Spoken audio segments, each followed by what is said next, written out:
I keep hearing people like Joe Rogan saying the conspiracy theorists ended up being right about everything. They weren't. They were wrong about basically every single thing. There was no massive election fraud. There were no mass deaths from the COVID vaccine. There is no evidence that it was manufactured in a laboratory.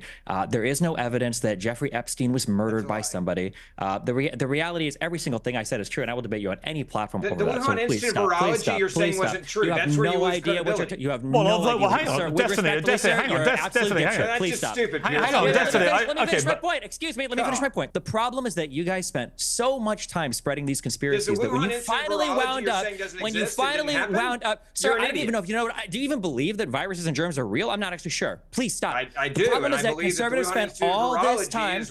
Conservatives spent all this time. Conservatives spent all. Well, if you want to bring me on your show, I'll talk about it anytime, anywhere. Okay? Conservatives spent all this time. I don't insult my audience with stupid Well, comments. hang on. Let me jump in. Let me just jump in on this point. Excuse me. Can I wait? Hold on. Wait. Destiny. Let me wait. Well, you made a series of statements there about. And I'm almost done with one sentence. All right. Conservatives spent all this time with all these conspiracies, and then as soon as they got into office and they no longer had a deep state to blame, all of a sudden there was no election fraud evidence.